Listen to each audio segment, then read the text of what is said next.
Only right. Poonam Kumari please mute करिए। अब ऐसा लोग क्या कर सकते हैं, एक बार म्यूट किया है फिर दूसरे जो बाद में ज्वाइन करते हैं वो अनम्यूट कर लेते हैं अपने को।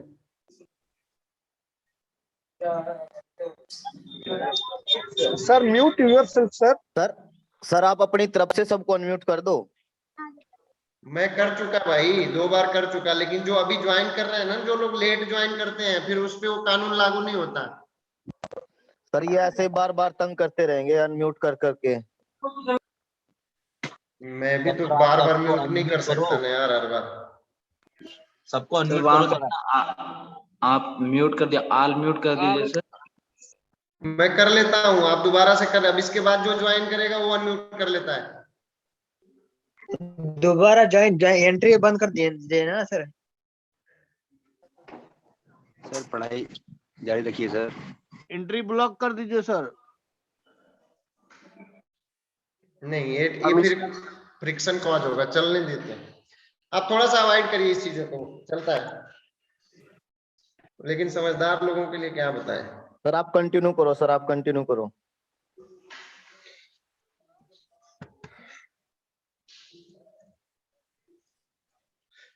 ये चीज आपको समझ में आ गई कि यस, कहीं भी किसी सिचुएशन में कि सेम ही सिचुएशन है दोनों के लिए, बट वहां पे फ्रिक्शन अगर आ गया, कि दो एग्रीमेंट्स कॉजेज फ्रिक्शन, कि नहीं मैं ही सही हूं आप सही नहीं हो, फिर कॉन्फ्लिक्ट हो जाता है, फिर एक दूसरे से परफॉर्मेंस की बात, फिर मिल के काम करने वाली बात खत्म हो जाती है। Same conflict is defined as a clash between individuals arising out of a difference in। ये कॉन्फ्लिक्ट कई चीजों के डिफरेंस से हो सकता है। May be it is thought process, आपकी सोचने की तरीका जो है आपका वो अलग हो दूसरे से, इसलिए आप वो दूसरी एक ही चीज को अलग अलग तरीकों से देख रहे हो। इसकी वजह से भी हो सकता है एटीट्यूड्स में बहुत, आप यू वेरी वेल नोन कि एटीट्यूड्स लोगों का डिफरेंस होता है। तो as a coach, as a performer, as a player, आपको उस चीज को समझना जरूरी है कि इसका, अगर ये मेरा एक दोस्त है जो थोड़ा शॉर्ट टेम्पर्ड है, if he is a short tempered, I have a friend which is who is short tempered, then ये मेरी रिस्पॉन्सिबिलिटी बनती है कि मैं कुछ भी ऐसा ना करूं कि उसका शॉर्ट टेम्पर्ड निकल के आए।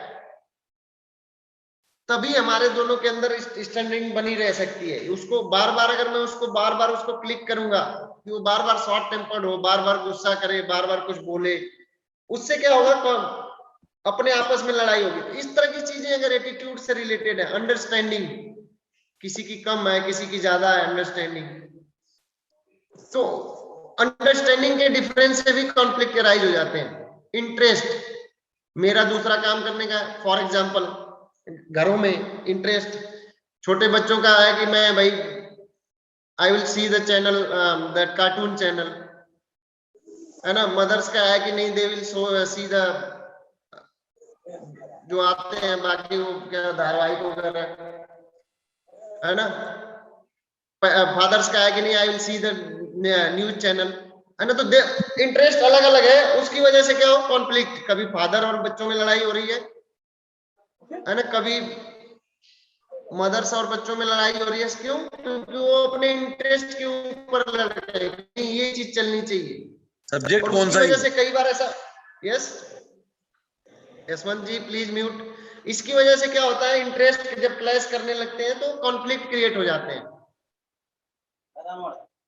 रिक्वायरमेंट्स के हिसाब से कॉन्फ्लिक्ट होते हैं। आपकी कुछ रिक्वायरमेंट है and that will not be fulfil, then आपको गुस्सा आता है कि मुझे ये चीज चाहिए था नहीं मिला, कॉन्फ्लिक्ट्स हो जाते हैं, मैं आपसे बात नहीं करूंगा।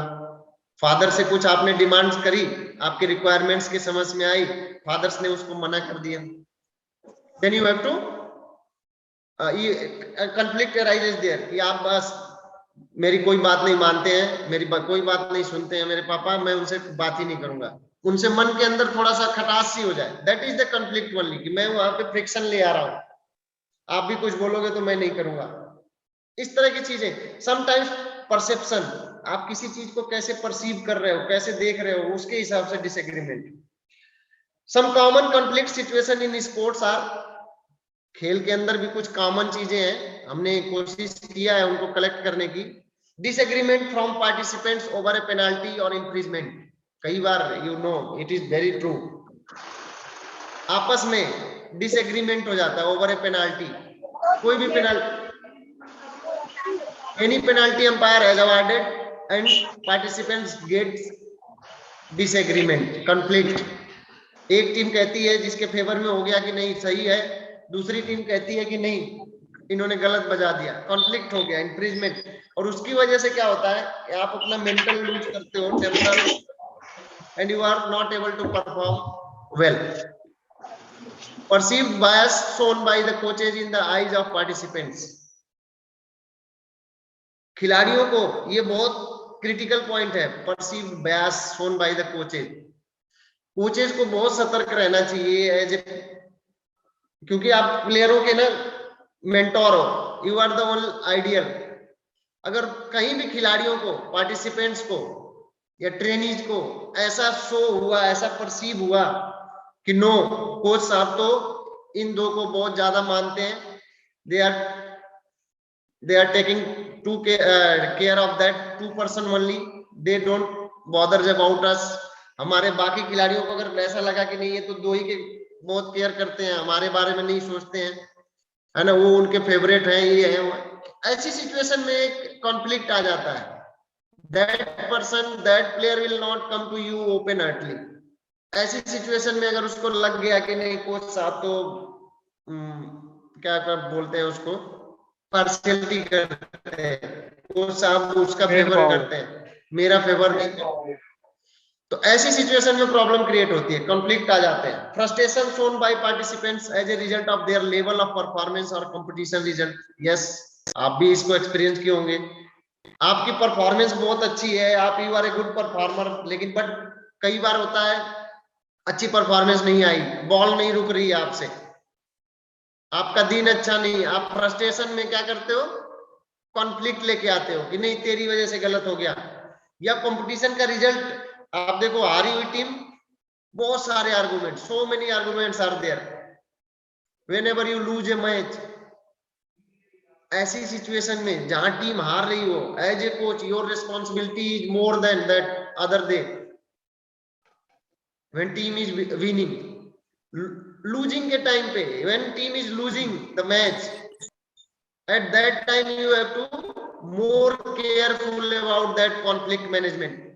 कि जब टीम हारती है तो आपस में आर्गुमेंट्स बहुत होने लगते हैं, तेरी वजह से हार गए, तुमने ये सही काम नहीं किया, तूने स्कोर नहीं किया, तुमने सही बॉल नहीं पास करी। उस कॉन्फ्लिक्ट को मैनेज करना होता है कि नो, टीम अच्छी खेली, सब लोग अच्छे परफॉर्मर हो, सब अच्छा खेले, लेकिन मे भी सामने वाली टीम बेटर है, we will come next time and we will win, हम जीतेंगे इनको। लेकिन आपस में लड़के नहीं जीत सकते, आपस में कॉन्फ्लिक्ट क्रिएट करके नहीं जीत सकते। किसी एक की गलती नहीं होती है जब टीम हारती है तो, या किसी एक की वजह से टीम नहीं जीतती जब जीतती है तो, everybody has their own contribution. So in ये सारी सिचुएशंस हैं जहां पे स्पोर्ट्स में भी कॉन्फ्लिक्ट्स आते हैं। मिसअंडरस्टैंडिंग ऑफ इंस्ट्रक्शन और रूलिंग,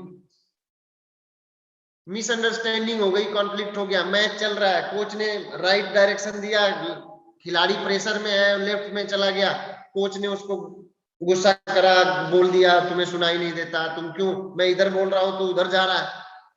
मे भी ऐसा हो सकता है कि खिलाड़ी की अंडरस्टैंडिंग जो थी वो बेचारा प्रेशर में उस चीज को नहीं समझ पाया, और आपने अगर उसके ऊपर चिल्ला दिया तो वो बोलेगा यार, वो और नर्वस हो जाएगा, he will get nervous and in that situation conflict में राइज इन हिज माइंड, उसके माइंड में आ सकता है यार जब देखो तब डांट देते हैं, इन्होंने बोला तो यही था, मेरे तो समझ में यही आया। इस तरह की चीजें, मिसअंडरस्टैंडिंग की वजह से कई बार कॉन्फ्लिक्ट हो जाते हैं और कोच को डिसलाइक करने लगेगा, या कोच उस पर गुस्सा कि यार इसको समझ नहीं आता, मैं बताता कुछ हूँ सुनता कुछ है। तो you have to know that kind of situation where conflict arises and you have to deal that particular situation very carefully. ऐसी सिचुएशंस को बार बार केयरफुली डील करिए। स्लेजिंग बिटवीन पार्टिसिपेंट्स, आपस में एक दूसरे के ऊपर है ना, छीटाकशी करने लगना, ताना कि तूने गलत पास किया, नहीं तो हम जीत जाते, तूने ऐसा, मीन्स इस तरह की चीजें नहीं है। यहाँ भी कॉन्फ्लिक्ट हो जाते हैं। अगली बार वो दोनों खिलाड़ी आपस में अच्छे रिश्ते नहीं रहेंगे तो अच्छा परफॉर्मेंस नहीं कर सकते। Disagreement in playing strategy, sometimes strategy की वजह से, प्लेइंग स्ट्रेटजी है, कोच कह रहा है कि नहीं ऐसे खेलना है, बाकी टीम कह रही है कि नहीं दूसरे तरीके से खेलना है, कोच कह रहा है कि हम अटैकिंग स्ट्रेटजी अपनाएंगे, बाकी टीम कह रही है कि नहीं हमें डिफेंसिव होकर खेलना चाहिए। तो means this type of disagreements in playing strategy also creates conflict. Coach को लगेगा नहीं मेरी बात, लारा लारा गोदारा सी आ जाएगा लारा गोदारा लारा गोदारा। तो ऐसी कई सिचुएशंस होती हैं स्पोर्ट्स में where everybody can get conflict rise हो सकती है कि यार आप सही नहीं हो, आप जबरदस्ती मेरे को बोल रहे हो, आपने मुझे गलती डांट दिया, मेरी गलती नहीं थी, है ना। इस तरह की चीजों की वजह से क्या होता है कि आगे अगर वो कॉन्फ्लिक्ट दूर हो गए फिर तो ठीक है, अदरवाइज अगर वो मन में रह गए, माइंड में बने रह गए, तो आप उस चीज को अवॉइड करने लगते हो, कोच साहब की बात सुनना बंद, क्योंकि ये बार बार तो मेरे को ही डांटते रहते हैं। इस तरह की चीजें आती हैं, आपको बहुत केयरफुली इन सब चीजों को मैनेज करना चाहिए।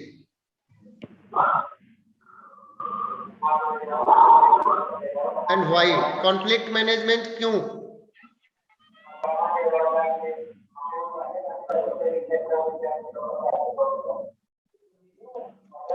होता है ऐसा? Reason for conflict, perceptual conflict, perception से आते हैं।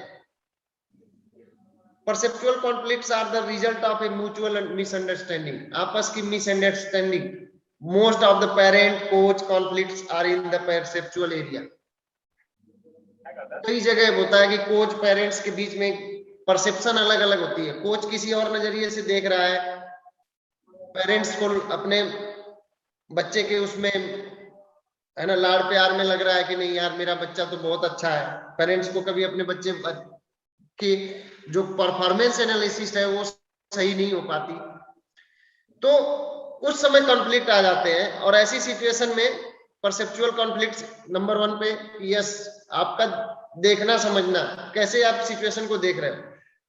फॉर एग्जाम्पल परसेप्चुअल कॉन्फ्लिक्ट है देयर, एक गार्जियन आके कहता है my child has been coming to your academy for more than 3 weeks. Dinesh Sharma mute करिए।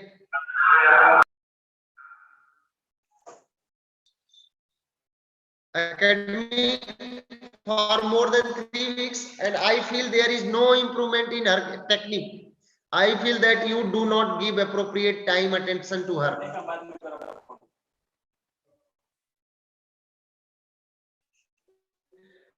When parents come in to complain about playing time, they usually are complaining in the suburb early. तो ये situation है, जैसे कि कोई भी parents, इसके ऊपर थोड़ा सा हम लोग डिस्कस करेंगे कि फॉर एग्जांपल कोई भी पेरेंट्स होता है, ये परसेप्चुअल कॉन्फ्लिक्ट होता है कि पेरेंट्स को ऐसा लगता है कि यार सारे बच्चे, there are so many students are in the academy but they are improving, but my child is not improving, my child is not getting result.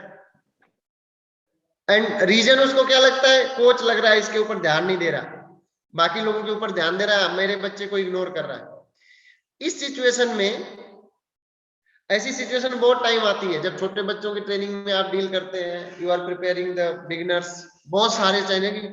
जो परसेप्शन होता है गार्जियन का, उसको लगता है यार मेरा बच्चा तो बहुत अच्छा है, भागता अच्छा है, सब कुछ अच्छा करता है, बट आपने उसको टीम में सेलेक्ट ही नहीं किया, वो इंप्रूवमेंट उसके अंदर हो ही नहीं रही है। ऐसी सिचुएशन में धर्मेंद्र मट्टू, कोई गार्जियन आपके पास, अनम्यूट करिए, कोई गार्जियन आपके पास आके ऐसा कहने लगता है, हाउ, उसके अंदर कॉन्फ्लिक्ट है, वो मैंने आपके अंदर आ गया है, उसके अंदर कॉन्फ्लिक्ट पैदा हो चुका है कि आप मेरे बच्चे को सही तरीके से ट्रीट नहीं करते हैं, आप उसको सही ट्रेनिंग नहीं देते हैं, बाकी प्लेयर्स इंप्रूव कर रहे हैं, मेरा बच्चा नहीं कर रहा है, आप उसको ऊपर ध्यान नहीं देते। हाउ विल टैकल हिम, कैसे उसको टैकल करोगे, कैसे मनाओगे उस गार्जियन को, कैसे समझाओगे? सर मैं पहले तो उनको बताऊंगा कि जो हमारी जो गेम है, मैं हैंडबॉल से हूँ सर, तो Okay. जो हमारी गेम है सर बहुत ज्यादा मुश्किल है, उसमें फॉल वगैरह सब कुछ सर बहुत ज्यादा है, तो समझने में देरी लगता है।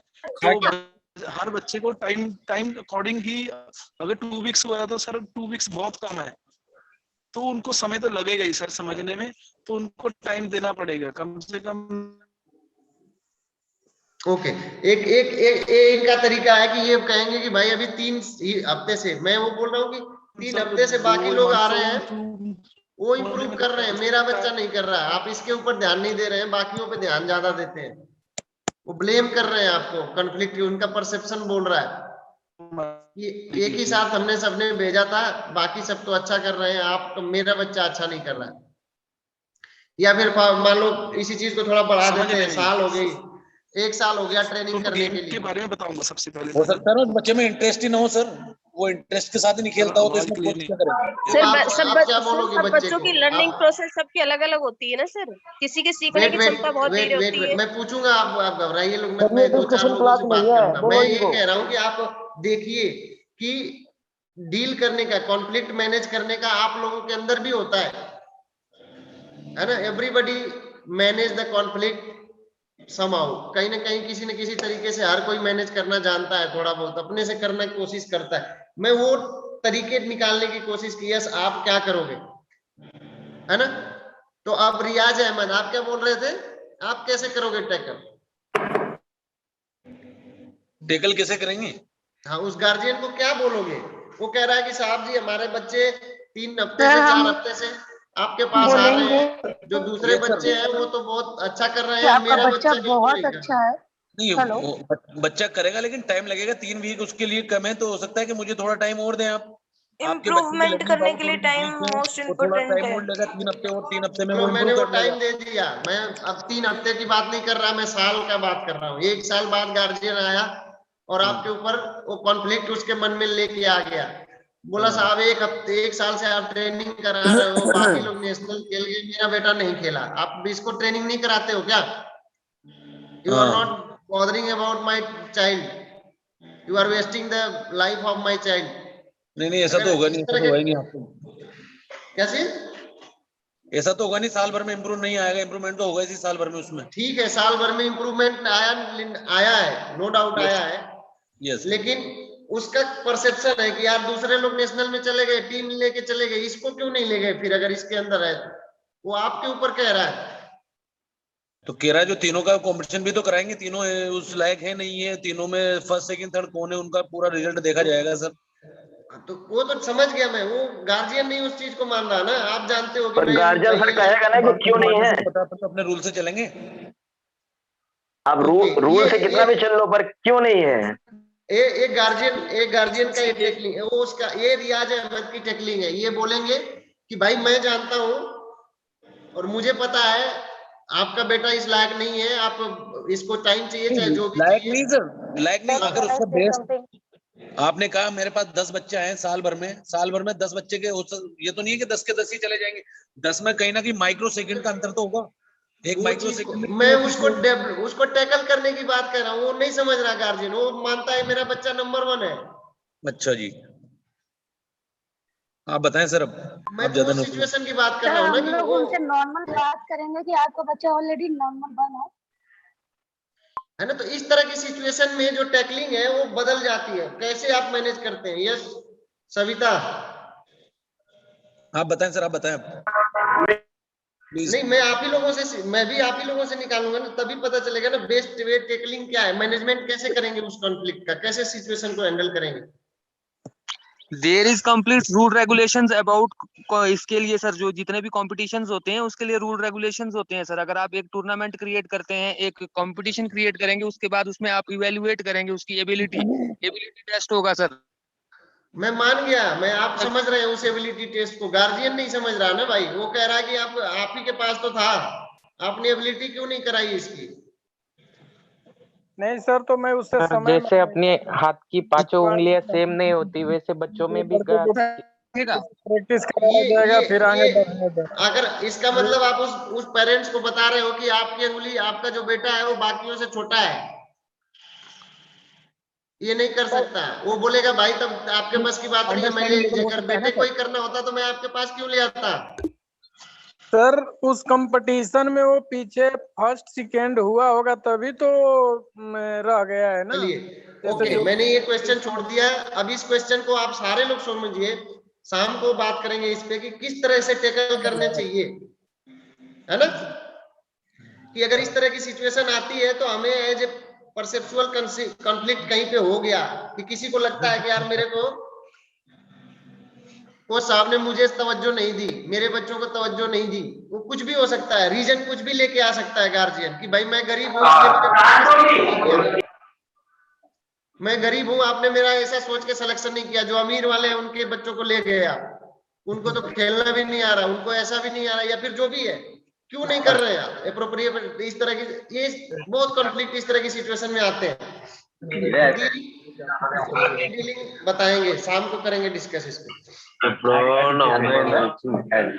प्लीज अब म्यूट कर लीजिए लोग, प्लीज म्यूट कर लीजिए। नेक्स्ट वन दैट रीजन, दूसरा रीजन है वैल्यू कॉन्फ्लिक्ट। आपके जो बिलीफ है, जो आप अपनी value conflicts are struggles over beliefs, tenets और प्रिंसिपल। आपके कुछ सिद्धांत होते हैं, आपके कुछ अपनी वैल्यू होती है, उसके बेस पे डील करता है।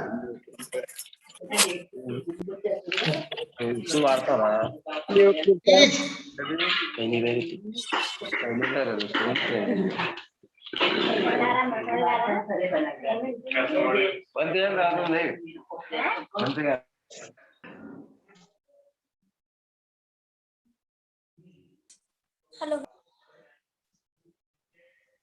यस, वैल्यू कॉन्फ्लिक्ट जो है वो आपके बिलीफ पे, कि आप अपना कुछ मतलब आप बिल्कुल किसी सिद्धांत पे अड़े हुए हैं, उसके हिसाब से कॉन्फ्लिक्ट होता है। कोई कहता है यार नहीं, तू तो बात ही नहीं सुनता, तू अपनी ही लगाता रहता है, तुझे तेरे दिमाग में एक बार जो बात घुस गई उसी को बोलता है कि यही सही है, बाकी कुछ नहीं सही है ना। आपकी बिलीफ्स अपने हैं। कोई बहुत धार्मिक होता है खिलाड़ी, कोई बहुत है ना पूजा पाठ वाला होगा, दूसरा नहीं है तो उसको मजे ले रहा है। इस तरह के वैल्यू कॉन्फ्लिक्ट आ जाते हैं। ये value conflicts can happen with parents as well as coaches.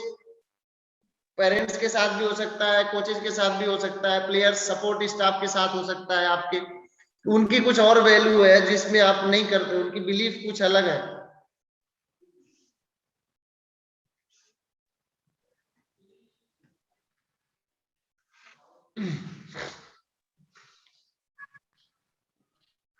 Rajesh, उसका एग्जांपल है, Rajesh was made to sit on the bench once the deliberately obstructed the opposite players from strike। उसको बेंच पे बिठा दिया गया, उसको बाहर भेज दिया गया। उसने एक बार किसी दूसरे अपोजिट खिलाड़ी को धक्का मारा या जो भी किया। His parents got furious। उसके पेरेंट्स क्या होते हैं, गुस्सा हो जाते हैं। And felt that it was excessive punishment, कि भाई इसको इतना पनिशमेंट नहीं देना चाहिए, तो गलत है। उनके हिसाब से, उनके बिलीफ में लगता है, उनके विश्वास में है कि नहीं इतना गलत नहीं था कि इसको बिल्कुल बाहर ही निकाल दिया। इट इज देयर बिलीफ, और वो उस बिलीफ को लेके क्या करते हैं, what he showed was aggression which is required to win game and they were very upset. उसकी वजह से पेरेंट्स अपसेट हो जाते हैं कि नहीं इतना नहीं पनिशमेंट, मेरे बच्चे को इतना पनिशमेंट मिल गया, उसको गेम से ही बाहर निकाल दिया, ये तो जीतने वाली सिचुएशन में था, जीत जाता, वो विनर हो जाता। एंड गॉट फ्यूरियस, वो पूरा अपसेट होके क्या करते हैं with the coach for not standing bye them in challenging the referee. और उनकी वैल्यू बिलीफ क्या कहता है कि कोच यहाँ पे निकम्मा है, कोच ने मेरे बच्चे के साथ खड़े होकर लड़ाई क्यों नहीं, रेफरी को चैलेंज नहीं क्यों नहीं किया। कोच ने तो बोला भी नहीं कि रेफरी तू गलत कर रहा है, इसको रेफरी से लड़ना चाहिए, इसको रेफरी से यार बात करनी चाहिए, लेकिन कोच ने बात नहीं किया। ये उनकी वैल्यू बिलीफ है पेरेंट्स के। लेकिन क्या ऐसी सिचुएशन में पेरेंट्स कोच बात करेगा किसी, अगर रेफरी ने उसको कार्ड दे दिया हो तो मींस उनकी वैल्यू है कि कोच साहब को कुछ करना चाहिए बट नहीं कर रहे। ये तो ऐसे ही बेकार है, इन्होंने तो सपोर्ट ही नहीं किया, नहीं तो मेरा बेटा जीत जाता है या फिर ये ऐसा। इस तरह की बिलीफ की वजह से कॉन्फ्लिक्ट आता है और कोच के ऊपर लड़ाई करने लगते हैं, कोच के ऊपर चढ़ जाते हैं कि नहीं आप तो बहुत बात ही नहीं करते। इसको भी ध्यान में रखिएगा आप लोग, शाम को इसके ऊपर भी डिस्कस करेंगे। Then tangible conflict.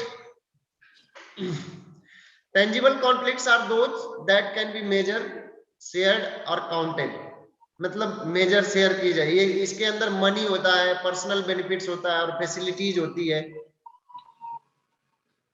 ये इसके एग्जांपल के मींस मान लो सम टाइम कहीं किसी दोस्त ने आपको कुछ पैसे दिए, आप उस पर बॉदर नहीं करने हैं, छोटा मोटे 10-20 रुपए की बात थी, आप मान गए, आपने ध्यान नहीं दिया और भूल गए इन द सेंस कि आप उस चीज को बॉदर नहीं कर रहे हैं, आप बिल्कुल ओपन उसमें है कि चल भाई आज तूने कल मैं कहीं। ए राजा, राजा कहाँ से आ जाते हैं यार। क्या मजाक में रखा है क्लास का? आपके बोलने से नहीं होगा भाई, मैं भी बोल रहा हूँ, आप क्यों चिल्ला रहे हैं? है ना? और जो नहीं मानता है वो मेरे जी हम लोगों का डिस्टर्ब हो रहा है ना।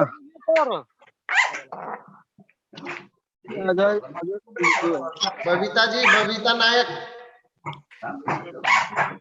Babita Nayak please mute yourself. राजा रानी बाहर जाके खेलिए फिर।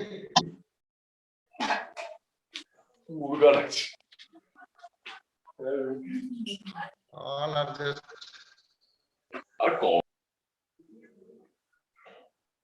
नो प्रॉब्लम, कोई बात नहीं, ये चलता रहता है, ऑनलाइन क्लासेज में यही हाल है। मीन्स तो कुछ ऐसे चीजें होती है टेंजिबल कॉन्फ्लिक्ट्स के अंदर कि जिनको आप याद रख लेते हो कि यार इसने मेरे 10 रुपए लिए थे ना, वापस ही नहीं किया, ये बेकार आदमी है। वो आपके मन में कॉन्फ्लिक्ट हो गया, आप उसको इग्नोर करने लगे, आपके रिश्ते उससे बिगड़ने लगे। अगर ऐसा टीम के साथ भी होता है तो परफॉर्मेंस कहीं ना कहीं, क्योंकि बिहेवियर जो है आपस का जो प्रेम व्यवहार है, that's matter for the performance. वो एक साथ लड़ने के लिए शक्ति प्रदान करता है। It is the force only कि how your relations are there. If there is a conflict regarding anything, both players और all teams can not perform together properly. Performance देंगे बट उस लेवल पे नहीं आएगी जो चाहिए।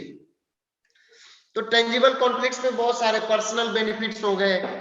कोई खिलाड़ी कोच से बात कर रहा है और आपके मन में आ गया कि यार ये देखो अपने फायदे के लिए ना कोच के साहब के पास बहुत बात करता है, तो आपका क्या होगा? कुछ सिचुएशन वाइज नथिंग, वो पता नहीं क्या बात कर रहा था, आप भी जाके बात कर सकते हैं कोच से, लेकिन वो कर रहा है इसलिए आपके मन में कॉन्फ्लिक्ट आ रहा है, ये उसका बेनिफिट ले रहा है बात करके, तो you can also go. But आप क्या करते हो? कॉन्फ्लिक्ट अपने मन में रखते हो, कॉन्फ्लिक्ट आ गया पहुंच जाता है तो कोच साहब के पास बात करता रहता है, बेनिफिट लेता है उसका। और उसकी वजह से जब मैच परफॉर्मेंस की बात आती है तो you are not supporting that player, वो कॉन्फ्लिक्ट आपको रोकता है उसको सपोर्ट करने से। इस तरह की चीजें होती हैं।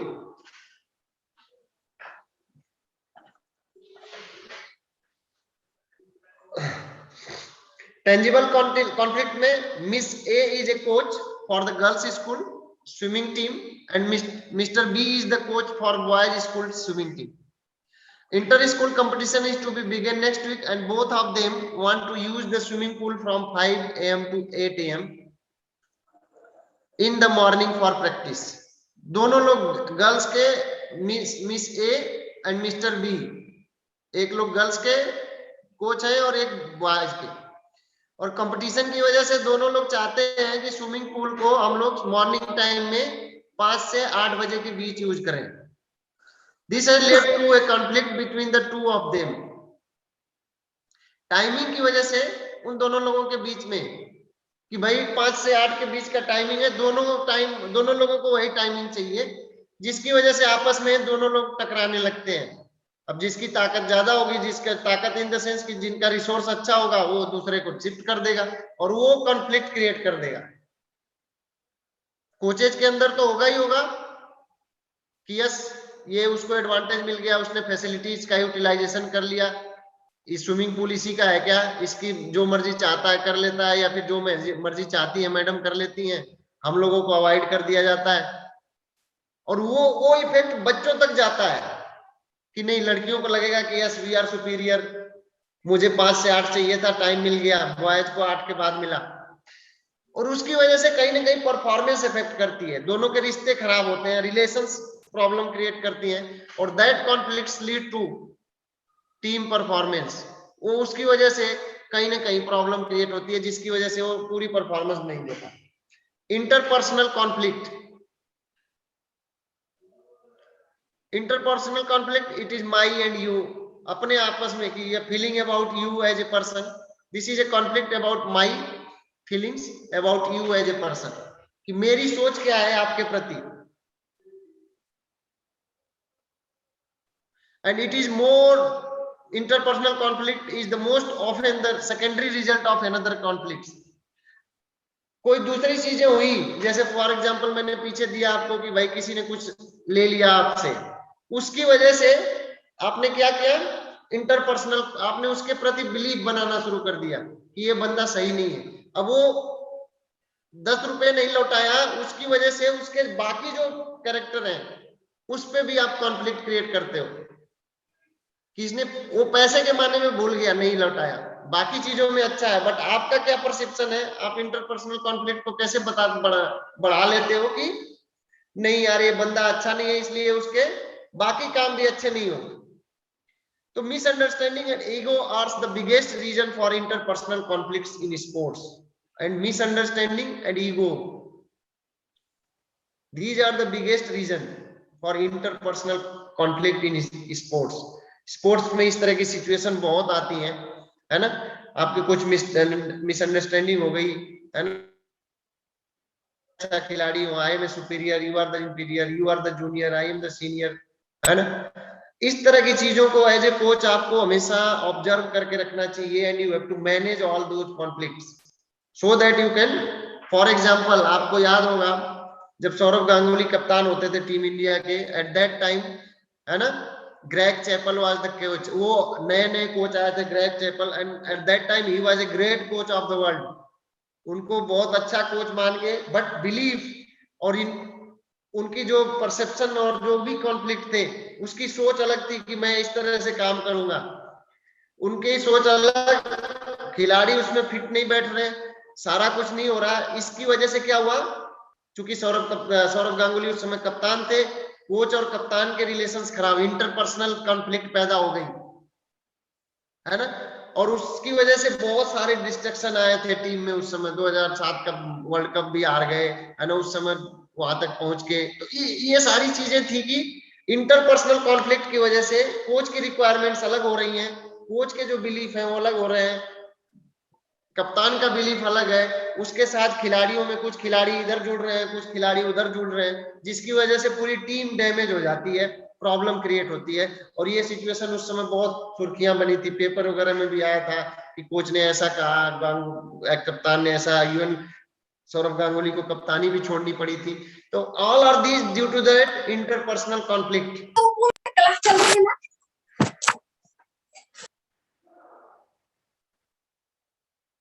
कॉन्फ्लिक्ट मैनेजमेंट स्ट्रेटजी, स्ट्रेटजी क्या क्या है जो मैनेज करने के लिए। Conflict can be resolve using different approaches, बहुत सारी अप्रोच है जिसको आप रिजॉल्व कर सकते हो, बट उसमें से बेस्ट अप्रोच करना ही फ्रूटफुल होता है। These approaches are called conflict resolution strategy. Conflict को सॉल्व करने के लिए, उसको दूर करने की स्ट्रेटजी बोला जाता है इनको। एंड इसमें थॉमस किलमैन मॉडल काम आता है। Thomas Kilmann model, 5 different way of handling conflict. There are 5 way to handle conflict. 5 तरीके हैं आप कॉन्फ्लिक्ट को हैंडल कर सकते हो, लेकिन कौन तरीका सबसे अच्छी परफॉर्मेंस दिलवाएगा इन द स्पोर्ट्स, वो आगे आपको पता चलेगा। First one is avoiding. कोई भी ऐसी सिचुएशन जहां आपको लगता है कि कॉन्फ्लिक्ट हो रही है, उलझना नहीं है यार, अवॉइड कर दो, छोड़ो, तुम अपनी मर्जी जो मर्जी करो, मैं नहीं जानता, मेरी में इन्वॉल्वमेंट नहीं है, मेरे से नहीं लेना देना, है ना। आप उस चीज को अवॉइड कर रहे हो, उस कॉन्फ्लिक्ट को अवॉइड कर दिए, उस सिचुएशन को अवॉइड कर दिए, but problem is still there. आपने सिर्फ उसको अवॉइड कर दिया है, कॉन्फ्लिक्ट तो है ही है, लेकिन अवॉइड करके आप निकल गए। अकोमोडेट करना कि अच्छा ठीक है भाई, मैं वो गलत हूँ, you are the right one. आप जो कह रहे हो ना बिल्कुल सही है। फॉर एग्जाम्पल स्पोर्ट्स में भी बहुत होता है। शिव कुमार कबड्डी, अब बार बार म्यूट अनम्यूट क्यों कर रहे हैं? शिव कुमार कबड्डी।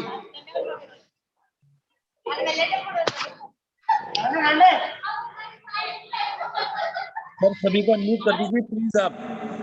सर प्लीज आप सभी को अनम्यूट कर दीजिए, जिसका क्वेश्चन होगा वो रेजन कर देगा। सर रिक्वेस्ट है, बहुत अच्छी भाई क्लास बार चल बार रही है अनम्यूट सर, कर प्लीज लेते आप हैं इनको खुद। म्यूट कीजिए सर। सर क्लास बहुत अच्छी है, आप प्लीज म्यूट कीजिए सर सबको। सर क्लास वाकई बहुत अच्छी है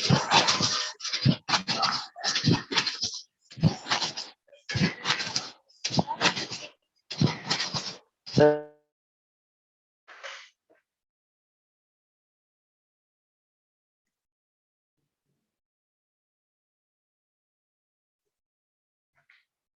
okay, second one is accommodating. Means आप प्रेज कर रहे हो उसको, सब मीन्स आप कुछ भी हो साहब, आप ही सही हो, you are the right one.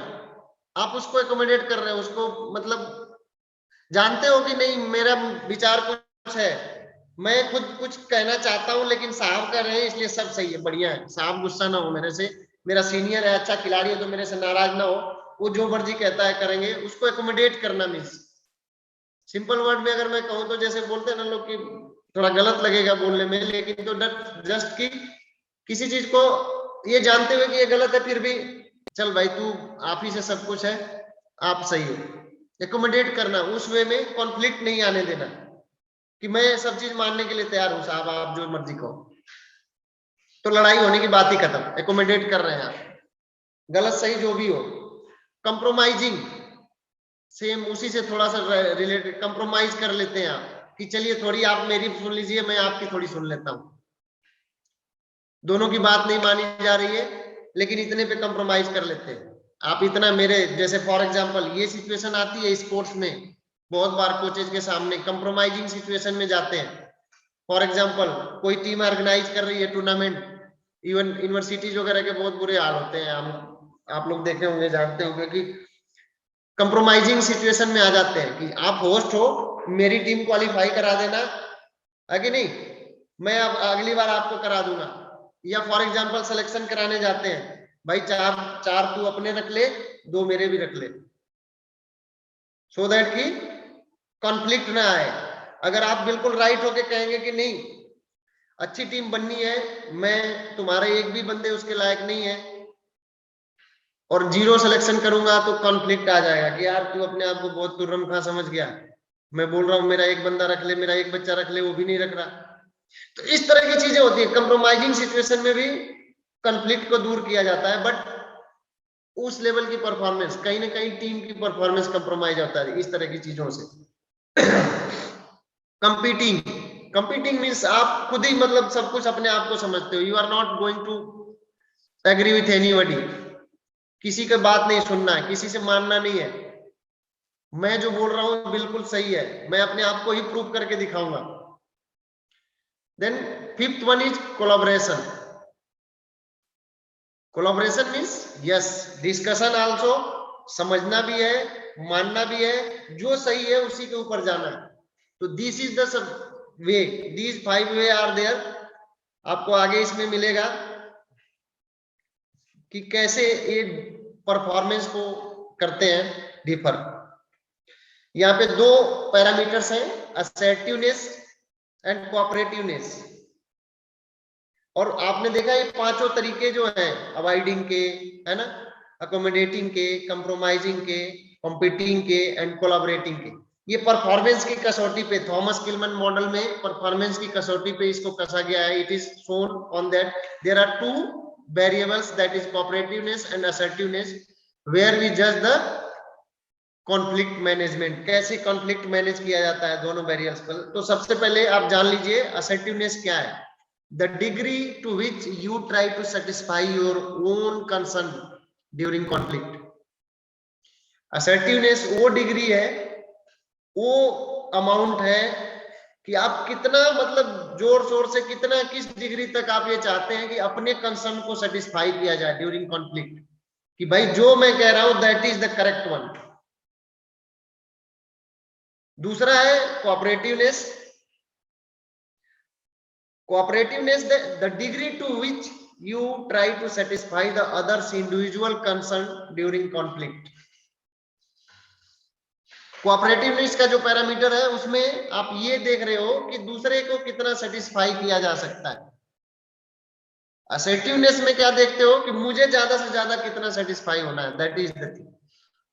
उन दोनों पैरामीटर्स पे जब हम स्ट्रेटजी को जज करते हैं तो परफॉर्मेंस की बात समझ में निकल के आती है। आप देखो इसमें आपको दिखेगा क्या, अवॉइडिंग। अवॉइडिंग दिख रहा है ना, कहां पे है, इट इज बिल्कुल लोअर में आपको दिख रहा है कॉर्नर पे, अवॉइडिंग। फर्स्ट स्ट्रेटजी, पहली सिचुएशन की आप अवॉइड करते हो कॉन्फ्लिक्ट को, कि भाई छोड़ो ठीक है, कॉन्फ्लिक्ट झगड़ा होने से पहले ही आप खसक लेते हो, प्रॉब्लम होने से पहले आप छोड़ो भाई तुम अपना समझो हम तो चले। मींस यहां पे जो कोऑपरेटिवनेस है that is also low and assertiveness is also low. ना तेरी ना मेरी, मैं तो इस सिचुएशन से ही जा रहा हूं, मुझे नहीं लेना देना इनसे। ऐसी सिचुएशन में परफॉर्मेंस बिल्कुल लो है। आप किसी कॉन्फ्लिक्ट को सिर्फ अवॉइड कर देते हो तो नहीं, अच्छी परफॉर्मेंस नहीं आ सकती। ना अपनी बात जो सही चीज है मतलब वहां तक आप नहीं पहुंचे, you are not getting the right result, you are just living the situation in the same condition. आपने छोड़ ही दिया, सवाल आया और आपने छोड़ दिया, कॉन्फ्लिक्ट हुआ और आपने वो द एंड कर दिया कि नहीं मुझे इस पे बहस है, बात खत्म, इस तरह की चीजें। दूसरा चीज है accommodating. Accommodating means you are highly cooperative, आप चाहते हो कि दूसरे को नाराज ना होने दिया जाए, और उसकी वजह से असर्टिवनेस लो है। Accommodating towards the cooperativeness it is too high, but उसी लाइन में अगर आप देखेंगे तो assertiveness is too low. Means सही गलत से लेना देना नहीं है, यहां भी आप ये चाहते हो कि सामने वाला नाराज ना हो। तो अगर गलत चीज, सामने वाला गलत चीज भी बोल रहा है और आप उसको कोऑपरेट कर रहे हो, उस पर मान रहे हो, तो मींस परफॉर्मेंस तो आने की बात ही नहीं है जब तक राइट थिंग नहीं आएगी। Third one compromising. कंप्रोमाइजिंग मैंने जैसे बोला था ना कि चला थोड़ा सा तू मान जा, थोड़ा सा मैं मान जाऊं, बीच में आपको दिख रहा है compromising, that is means cooperativeness भी है एंड असर्टिवनेस भी है, कि तू मेरी बात रख ले and I will try to keep your wife. ये मींस इस तरह की चीजें कि मैं भी थोड़ा सा पीछे हो जाता हूं, थोड़ा सा तुम हो जाओ, उस वे में परफॉर्मेंस थोड़ा ऊपर जाती है, but it is not totally well perform, क्योंकि राइट रॉन्ग का तो डिसीजन हुआ नहीं, गलत सही का डिसीजन हुआ नहीं, थोड़ा थोड़े की बात हो गई। Fourth one competing.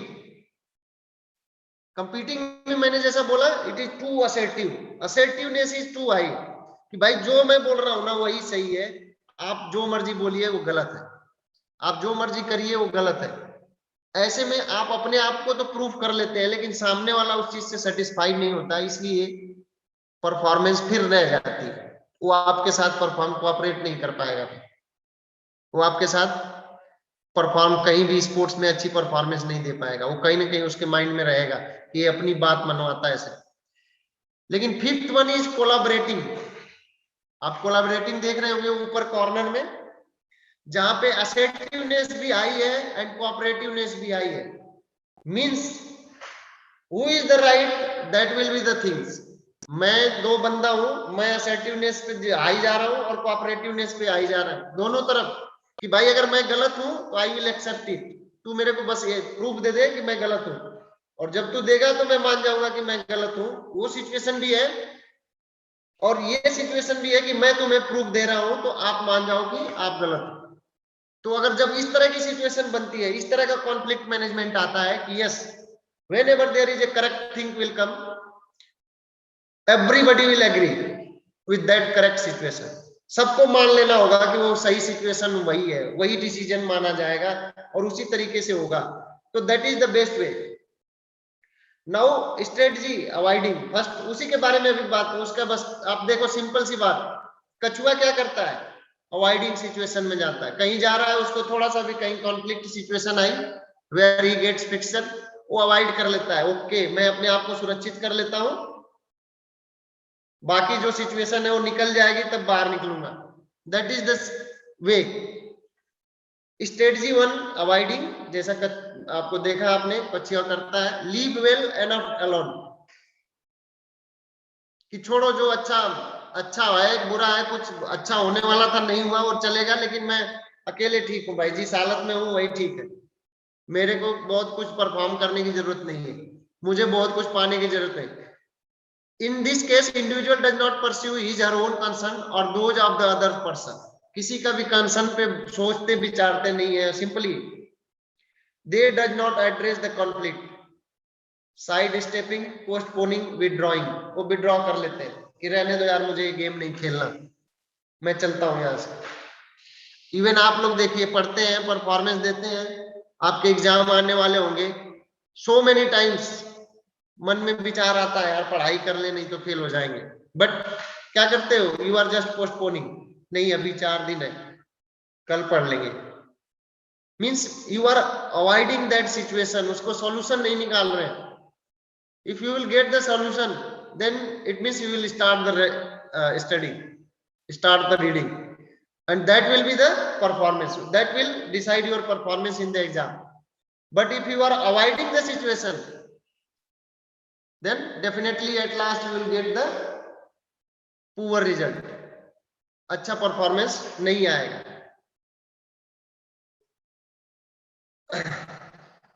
Next one is accommodating, means accommodate, दूसरे को अप्रेज करना है ना, दूसरे को गिफ्ट दे देना, उसको देके कि भाई तू रहने, जो बात है मैं तो आपसे नाराज नहीं हूं, आप ठीक हो। अब apprise, kill your enemies with kindness, means kindness के साथ, कि भाई आप मेरे पे मेरे को टीम से निकाल रहे थे, मैंने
सॉरी, आवाज नहीं आ रही थी आप लोग को?